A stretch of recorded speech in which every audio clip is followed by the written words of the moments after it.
Assalamualaikum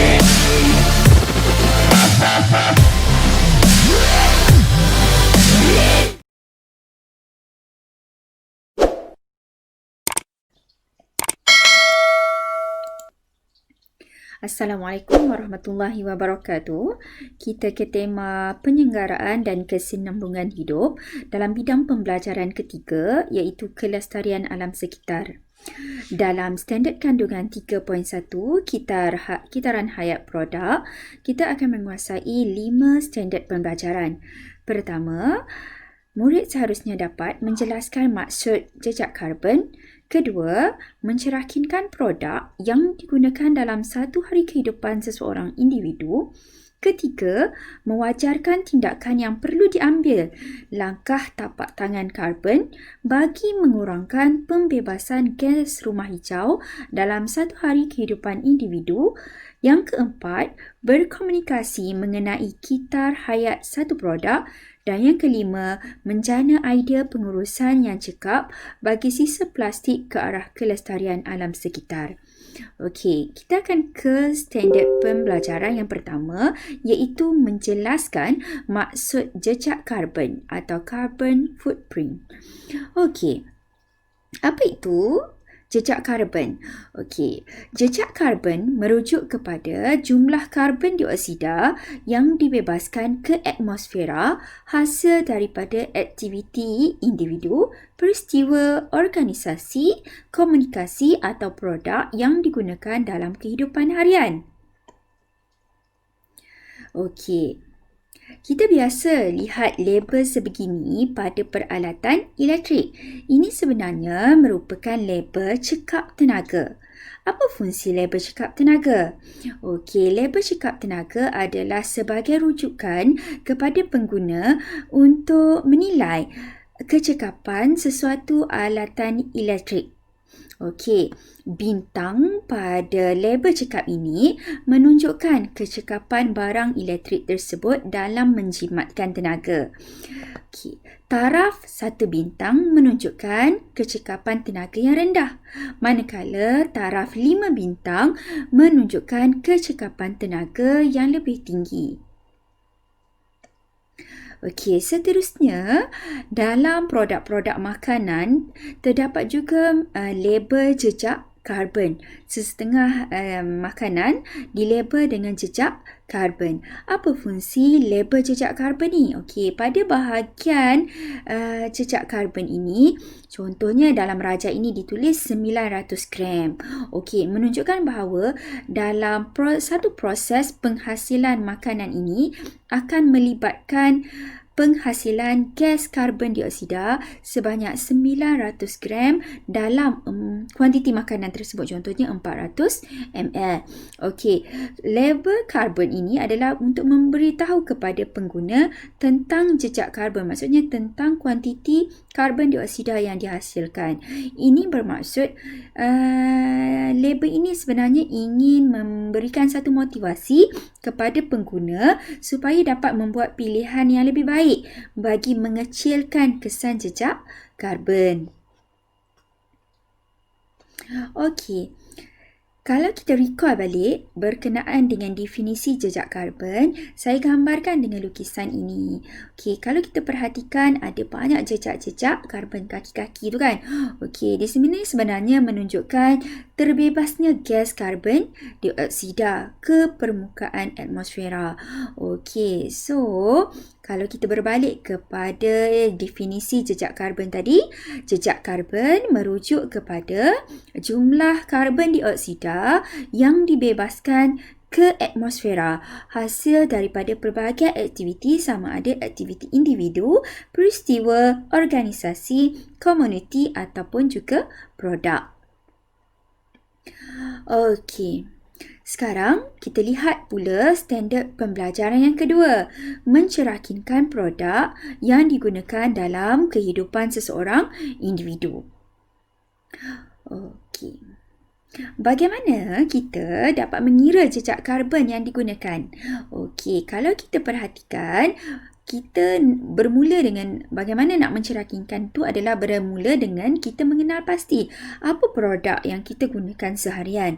Contohnya seperti kita ada alat penghawa dingin, kita ada kenderaan berenjin, kita ada peti sejuk. Okay, so kita senaraikan dan dari situ kita akan membuat pengiraan bagi jejak karbon, menilai sejauh mana penggunaan alatan elektrik ini. Adakah produk tersebut mesra alam? Apakah produk tersebut mempunyai kecekapan elektrik yang tinggi?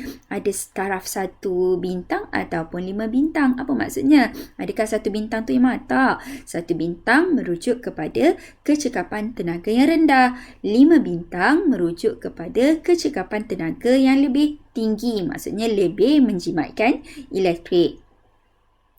Baik, seterusnya adalah imbangan karbon. Apa itu imbangan karbon? Okey, imbangan karbon, kalau tadi kita tengok, jejak karbon tu adalah kuantiti karbon dioksida yang dibebaskan ke atmosfera. So, imbangan karbon merujuk kepada proses supaya kalau tadi banyak karbon dioksida dibebaskan. Jadi, imbangan karbon merujuk kepada bagaimana kita nak merendahkan kuantiti gas karbon dioksida ataupun gas rumah hijau. Okey, yang dibebaskan. Macam mana nak kurangkan? Okey, kita ada salah satunya adalah melalui penanaman tumbuhan hijau. Okey, selain daripada penanaman tumbuhan hijau, kita boleh juga gantikan penggunaan sumber tenaga yang boleh diperbaharui dan juga boleh menggunakan alatan yang meningkatkan yang mempunyai kecekapan tenaga yang tinggi. Alright. Okey, seterusnya kita lihat pula ialah jejak karbon dan juga tapak tangan karbon bagi sesuatu produk. Okey, tadi ada jejak karbon. Jejak tu yang kaki tu yang merujuk kepada kuantiti ataupun pembebasan peningkatan gas karbon dioksida ke atmosfera. Okey, nanti kita tengok kalau yang tapak tangan apa maksud dia. Okey, jejak karbon bagi sesuatu produk. Okey, sekarang ni kita nak khususkan kepada sesuatu produk. Kalau tadi kita sebut antara produk yang kita gunakan seharian ialah produk seperti alat penghawa dingin, peti sejuk macam tu.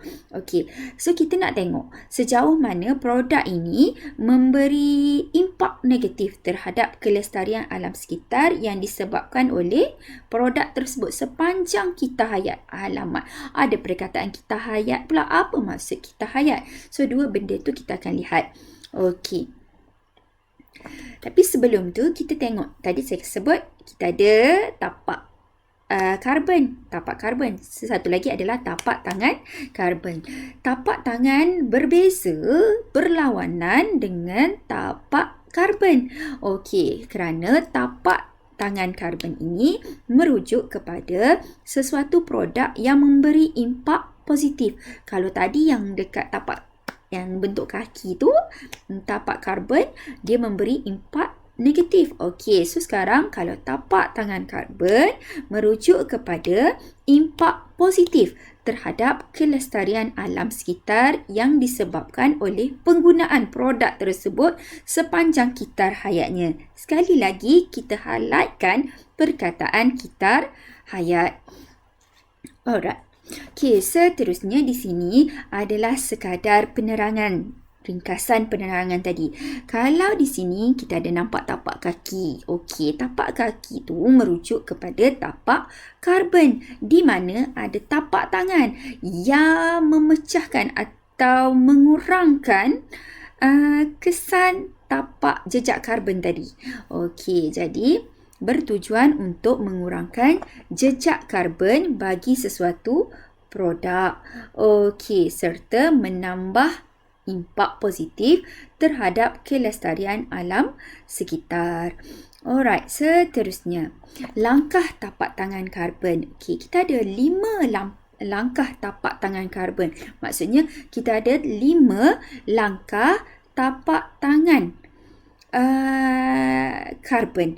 5 langkah untuk memberikan impak positif terhadap kelestarian alam, atau 5 langkah untuk mengurangkan jejak karbon.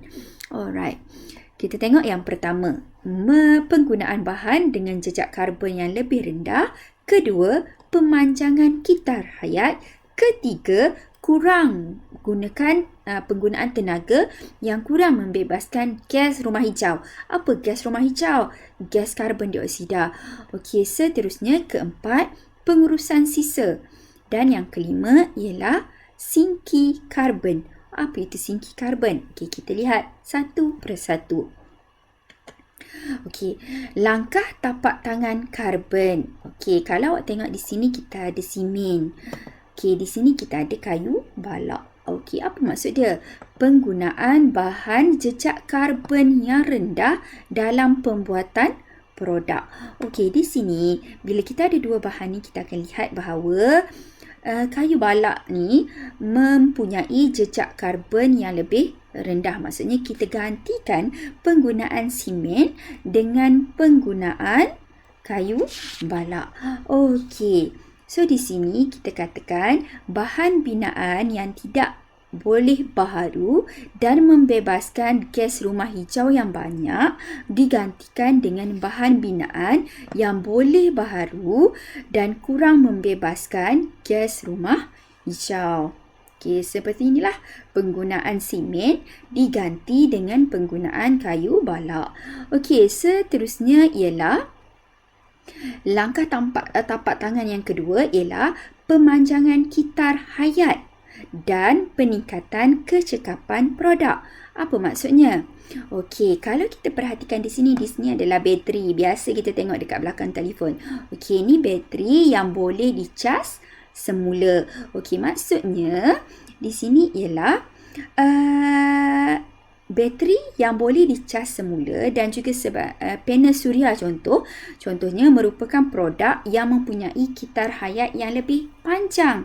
Okey, contoh kalau kita guna bateri sel kering biasa tu, lepas guna kena buang, lepas guna buang. Dah lah jangka hayatnya pendek.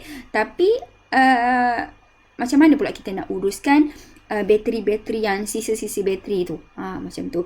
Sedangkan kalau kita guna bateri yang boleh dicas semula, kita hayat itu lebih panjang dan kecekapan tenaganya ditingkatkan. Okey, seterusnya yang ketiga. Yang ketiga ialah penggunaan tenaga yang kurang membebaskan gas rumah hijau dan pengubah tenaga yang mempunyai kecekapan tenaga yang lebih tinggi. Okey, di sini saya berikan pada semua ialah kita ada empangan hidroelektrik dekat Bakun, Sarawak. Okey, apa fungsinya sebenarnya? Okey, di sini kita nak tunjukkan bahawa penjanaan tenaga elektrik menggunakan stesen jana kuasa seperti hidroelektrik yang menggunakan sumber tenaga boleh baharu dan tidak membebaskan gas rumah hijau ke atmosfera. Okey, macam mana sebenarnya ya? Okey, sebenarnya macam ni. Dia kata, okey, penggunaan tenaga yang kurang membebaskan gas rumah hijau. Okey, sebelum ni kita gunakan tenaga elektrik. Salah satu cara untuk menjana tenaga elektrik adalah melalui pembakaran bahan api fosil. Kita tahu bila kita bakar bahan api fosil, dia akan membebaskan gas karbon dioksida, iaitu gas rumah hijau. Tapi kalau kita tukarkan penjanaan menggunakan bahan api fosil dengan menggunakan sumber tenaga boleh baharu, contohnya seperti hidroelektrik, kuantiti gas pembebasan gas rumah hijau itu dapat diatasi. Okey, seterusnya langkah yang keempat, pengurusan sisa yang cekap ke arah kelestarian alam sekitar. Okey, kita biasa dengar 3R, refuse, reduce, recycle. Tapi sebenarnya sekarang kita ada 5. Refuse, reduce, recycle, reuse, road. Apa yang nak dimaksudkan? Okey, refuse. Refuse, kita tolak. Kita tidak menerima produk yang tidak diperlukan. Kita reduce, kita kurangkan kuantiti produk. Kita recycle, kita kitar semula produk. Kita reuse, kita guna semula produk. Kita road. Apa maksud dia? Kita pastikan bahawa produk-produk yang kita hasilkan itu, kalau kita nak lupuskan dia, mestilah sesuatu yang boleh mereput atau ditukar menjadi kompos. Okey, maksudnya dia tak mencemarkan alam sekitar. Dia mudah terurai, dia mudah terbiodegradasi. Okey, yang kelima. Okey, yang kelima ialah penyingkiran gas karbon dioksida dan penyimpanan karbon dioksida menggunakan singki karbon. Okey, sorry sebab slide ni dia agak ada kadang-kadang terlepas error dia tu. Okey, tak apa. Okey, penyingkiran gas rumah hijau dan penyimpanan karbon dioksida menggunakan singki karbon. Apa singki karbon? Fahamkan dahulu. Penyingkiran gas rumah hijau. Okey, maksudnya kita nak singkirkan gas karbon dioksida. Okey, macam mana nak singkirkan gas karbon dioksida? Okey, ada dua cara untuk menyingkirkan gas karbon dioksida. Yang pertama, kita menggunakan singki karbon. Okey, apa maksud singki karbon? Singki karbon ialah satu tempat semula jadi seperti hutan dan juga lautan yang berfungsi untuk menyingkirkan karbon dioksida. Kalau singkir maksudnya kita kata karbon dioksida itu akan berkurang. Okey, macam mana hutan dengan lautan ni boleh dikatakan menyingkirkan karbon dioksida? Okey, karbon dioksida akan disingkirkan apabila kalau dekat hutan ni maksudnya apabila ia diserap oleh tumbuhan hijau. Kalau dekat laut apabila karbon dioksida diserap atau melarut dalam air laut. Okey, cara dia sekali lagi. Macam mana gas karbon dioksida atau gas rumah hijau ini boleh disingkirkan oleh hutan? Dekat hutan ada pokok. Okey, pokok ni akan serap gas karbon dioksida, dia jalankan proses fotosintesis. Okey, so kuantiti gas karbon dioksida akan menurun. Dekat lautan, okey, air tu gas karbon dioksida akan melarut dalam air laut. Jadi kuantiti karbon dioksida akan berkurang. Okey, selesai. Tapi kita sebenarnya ada penambahan sikit berkenaan dengan penyingkiran gas karbon dioksida ni. Okey, gas karbon dioksida juga boleh terkumpul dalam biojisim. Okey, macam sisa-sisa kompos ni. Jadi, karbon dioksida yang terkumpul dalam biojisim ini juga dapat mengurangkan gas karbon dioksida dalam udara. Okey, jadi kita ringkaskan di sini. Okey, dekat gambar ni, tengok saya ada 1, 2, 3. Okey, gambar yang pertama adalah gambar lautan. Sebelah dia hutan. Satu lagi adalah biojisim. Okey, di sini nak tunjukkan bahawa bagaimana gas karbon dioksida itu dapat dikurangkan. Pertama, di lautan, gas karbon dioksida melarut dalam air laut. Kedua, di hutan, gas karbon dioksida akan diserap oleh tumbuhan. Ketiga, karbon dalam biojisim dapat mengurangkan karbon dioksida di udara. Okey. Seterusnya, kita ke standard pembelajaran yang keempat. Berkomunikasi mengenai kitar hayat sesuatu produk. Apa itu kitar hayat? Okey, kitar hayat tu maksudnya start daripada mana? Okey, start daripada kita nak buat kertas contohnya. Daripada mana datangnya kertas? Maksudnya start daripada kita ambil pokok, kita tebang dia tu adalah mulanya kitaran hayat sesuatu produk. Start daripada sumber kepada peringkat sehinggalah lepas kita guna, lepas tu kita habis dah guna, kita tak nak dah dia, kita nak lupuskan dia. Okey, start daripada ambil sehingga kita lupuskan. Jadi peringkat pelupusan ini boleh dibahagikan kepada dua cara. Sama ada kita lupus terus hilang daripada pandangan ataupun kita kitar semula untuk menghasilkan produk yang baru. Okey. Di sini kita ada dua gambar kiri dan juga kanan, label hijau dan juga label merah. Okey, label hijau ni menunjukkan dia lebih mesra alam sebenarnya. Okey, jadi bermula daripada pokok kayu ni, okey, seterusnya dijadikan pembuatan nak jadi kertas, lepas tu diangkut. Okey, kemudian dihantar ke guna buat buku. Lepas tu dah tak nak guna, kita lupus, dikutip balik, kita kitar semula untuk hasilkan produk. Okey, manakala yang arrow yang merah ni bermula daripada sumber, lepas tu buat, angkut, guna, kemudian kita lupus, kemudian kita biarkan ia mereput. Okey. Seterusnya adalah standard pembelajaran yang terakhir, iaitu menjana idea pengurusan yang cekap bagi sisa plastik ke arah kelestarian alam sekitar. Okey, salah satu berkenaan dengan penggunaan plastik. Okey, pengurusan cekap bagi sisa plastik ke arah kelestarian alam sekitar. Okey.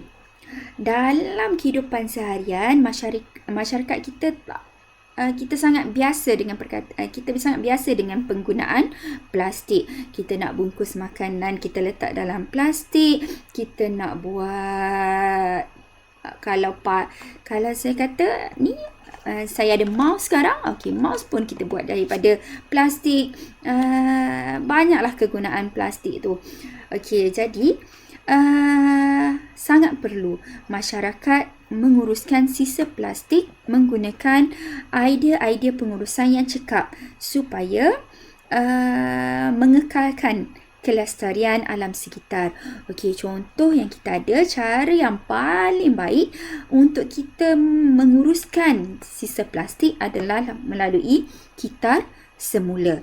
Tapi kita sebenarnya ada satu lagi istilah, iaitu upcycle. Kitar semula, upcycle. Apa maksudnya? Cycle tu kitar, tapi up. Apa maksudnya?